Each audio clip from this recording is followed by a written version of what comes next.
تفوق تاريخي بفضل مرتضى منصور وش السعد على النادي الاهلي. السلام عليكم ورحمه الله وبركاته، اهلا وسهلا بكم في حلقه جديده من برنامج على القهوه. اخوكم ميدو، بتمنى دعمكم ليا، لايك واشتراك وشير وفعل الجرس. نبدا حلقتنا بالصلاه على سيدنا محمد عليه افضل الصلاه والسلام. بسم الله. تفوق تاريخي بسبب وش السعد على النادي الاهلي، سياده المستشار الموسيقار مرتضى منصور. 19 هزيمه من النادي الاهلي، طبعا اشهرهم القضيه ممكن ونهائي القرن، نهائي افريقيا. انا نفسي اعرف فين الرجاله الزملكاويه، فين اصحاب العقول؟ معقوله في غسيل مخ بالطريقه دي؟ راجل ليل ونهار سب في خلق الله، سب في جميع الاعلاميين، سب في اي لاعب مش هيلعب لنادي الزمالك او بيفكر حتى يمشي من النادي، بيتسب بابوه وامه، وبيجي تاريخ اسود من اختراع سيادة المستشار سابقا مرتضى منصور.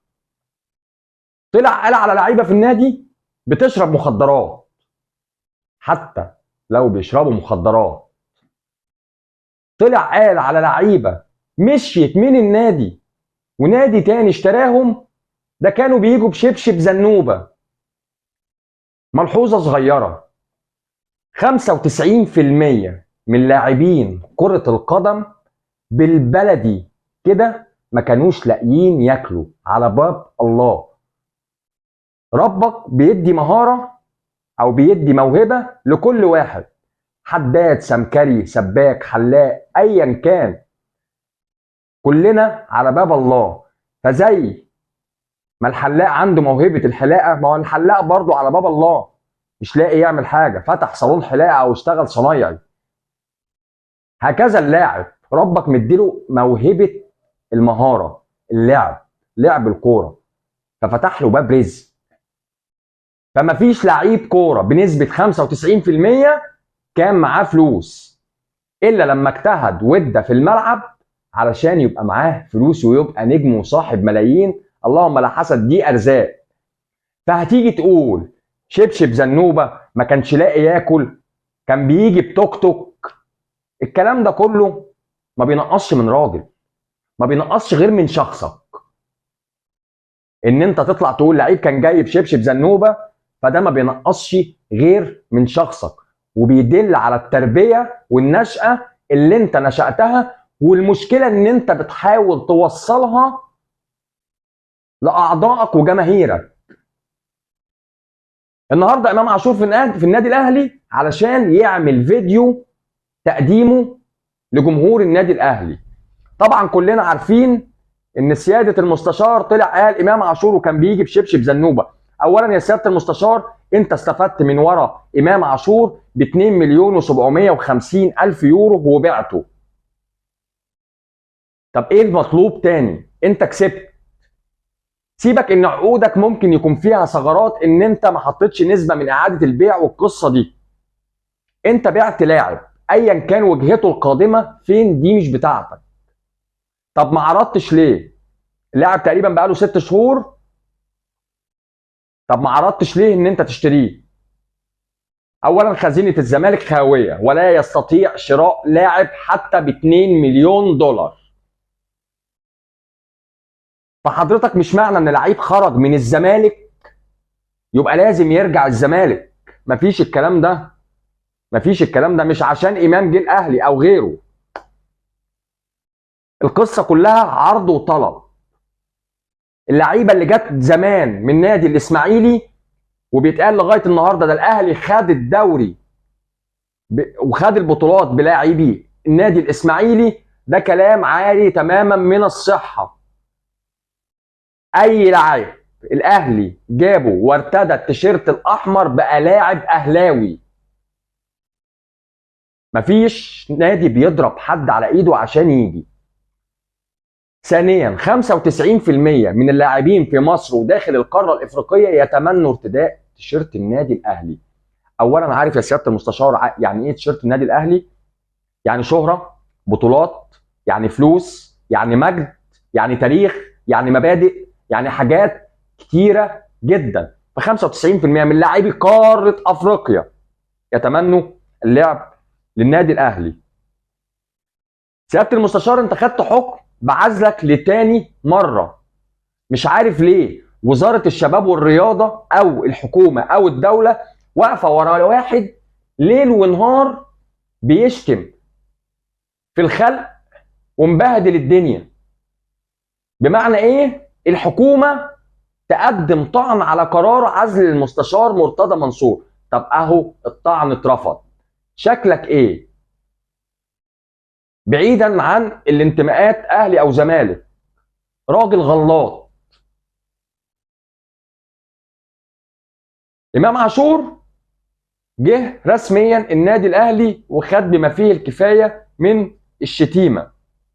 عبد الله جمعه وفتوح طلعوا بيشربوا مخدرات، ورئيس النادي طلع فضحهم. ساسي سابك وطفش، بن شرقي سابك وطفش، عملت خناقه مع ميدو ورجعت اتصالحت، شتمت شوبير، شتمت الخطيب لكن خد حقه وحبسك. وهنا مش الحبس نص المجدعه، ده انت اتفرمت. اللي انا اعرفه ان سياده المستشار لن يستطيع الترشح لفتره رئاسه مره اخرى لصدور احكام نهائيه ضده تقيد الحريات. فاكيد في نادي الزمالك وسياده الموسيقار دلوقتي قاعد بيحاول يلاقي ثغرات عشان يترشح تاني. ما هو سياده المستشار ممكن يعمل نفسه بواب النادي عشان يدير النادي. والله شغلوني بواب او عامل حمامات عشان يقدر يدير النادي. هو فين الرجاله؟ فين الرجاله الزملكاويه؟ يعني ايه مفيش حد قادر يقف قصاده؟ يا اخي خايف من الشتيمه تشتم بس ابقى راجل. ميدو بيساند مش فاهم ليه، وزير الشباب والرياضه بيساند برضه مش فاهم ليه. ما هو مش واقعي ومش طبيعي ان نطلع نقول ان الانديه بتكسب الزمالك بالسحر، ويطلع يقول في فيديو ليه ان النادي الاهلي من ساعه ما اتهزم من صن داونز ما خسرش من بعديها تاني. فانا هقدر على السحر الازرق وعلى السحر الاسود بس مش هقدر على السحر الاحمر. يطلعوا يغنوا وراه في نادي الزمالك وفي قناه الزمالك. مفيش الكلام ده. طالعين في نادي الزمالك يقول لك النادي الاهلي في الشوط الثاني ظهر على حقيقته، والشوط الثاني احنا جبنا جون والنادي الاهلي جاب جون، فالشوط الثاني خلص 1-1 احنا كشفنا النادي الاهلي. ده انت خدت على عين امك واتفرمت 4 مع الرأفة وجونك من ضربة جزاء. سحر ايه؟ انت مرمط لعيبتك. اللاعب اللي بيلعب وحش بيتشتم. العتال رفع عليك قواضي، عباس رفع عليك قواضي، خير رمضان مرضيش يرد على تليفونك يا سياده الموسيقار عشان ما يتشتمش، عماد متعب اتشتم رفع عليك قواضي. ثانيا انت اشتريت الجمعيه العموميه بالكامل. سياده المستشار اشترى الجمعيه العموميه لنادي الزمالك بالكامل. دخل اعضاء جدد كتيره جدا بتسهيلات رهيبه علشان يقدر يشتري اصواتهم. هي دي الرجوله؟ ان انت تقف ورا واحد بيقول الانديه بتكسب بالسحر وبالشعوذه ويفضل يشتم في لعيبته؟ ده لو لعيب يا راجل، ده انت مخلي اللعيبه خايفه تأدي كرويا. ان لعيب باصه غلط ولا حتى حارس مرمى جاب جون في نفسه هيتفرم وامه هتتشتم وهيتفرم. طلعت قلت وليد سليمان والسحر وعامل سحر والمغاربه، وطلع لنا في فيديو جاب لنا فيه صوره شيخ او مش عارف مين يقول لك انا عرفت اللي عامل السحر للنادي الاهلي. يا جدع انت مش مكسوف؟ هي دي طبيعه بني ادم؟ شويه المطبلطيه اللي في قناه نادي الزمالك خلتهم يخرفوا. خليت جمال عبد الحميد اسطوره من اساطير نادي الزمالك يخرف. خليت خالد الغندور يطلع يجيب في سيره الاهلي يمين وشمال علشان خاطر نسب المشاهده والفلوس. خليت خالد الغندور هو اعلامي ومقدم برامج فاشل من الدرجه الاولى، يقول لك انا احسن اعلامي في مصر واعلى نسب مشاهده في مصر، ويقول في نفس الفيديو انا مش انجح اعلامي.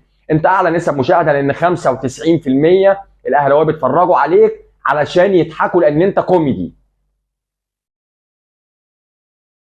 فانا اتمنى ان المسلسلات دي تبقى انتهت ونادي الزمالك يقدر يقف تاني على حيله ويظهر راجل من بطن امه يترشح لنادي الزمالك. يا جدع ده نادي الزمالك خلاص هيتباع، مستثمرين اماراتيين تقريبا عايزين يشتروه. هل كزملكاويه ترضوا ان انتوا تشجعوا نادي اصحابه غير مصريين؟ على فكره نادي الزمالك قطاع عام ملك الدوله. طب نادي الزمالك هيشتريه مستثمرين خلايجه، هتشجعوه ازاي؟ يجي لي واحد زملكاوي كده يقول لي انا بشجع الزمالك، يا ابني انت بتشجع فرقه من دوله ثانيه، سيبك.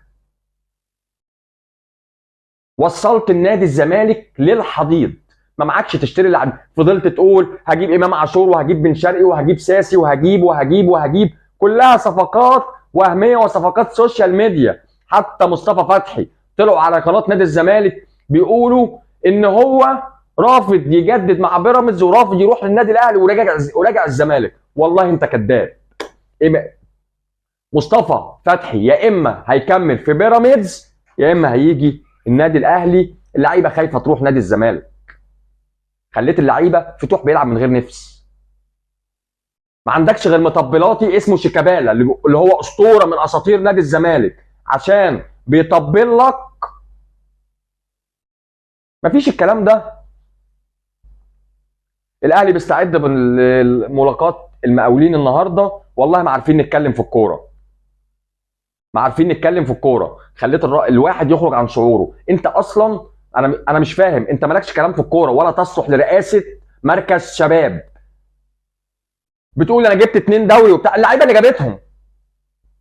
هقول لك حاجه تانية والله العظيم عشان اهلاوي، الاهلي كان وحش. لما بتاخد اي بطوله محليه الاهلي بيكون وحش، مش اكتر من كده.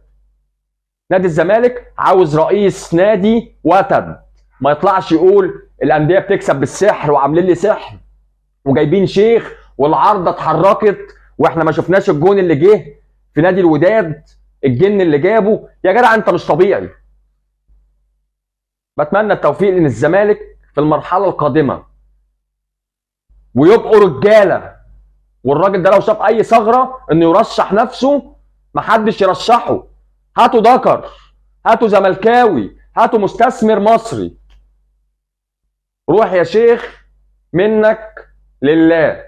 بتمنى ان الحلقه تكون عجبتكم، والله فخمناها على الفاضي، ما يستاهلش ان حد يتكلم عليه. مفيش لعيب عايز يكمل في نادي الزمالك قسما بالله، مفيش لعيب عاوز يجي نادي الزمالك بسبب الموسيقار مرتضى منصور بتاع الجن والشعوذه هو وعياله. اتمنى الحلقه تكون عجبتكم، بتمنى دعمكم ليا، لايك واشتراك وشير وفعل الجرس. اخوكم ميدو، السلام عليكم.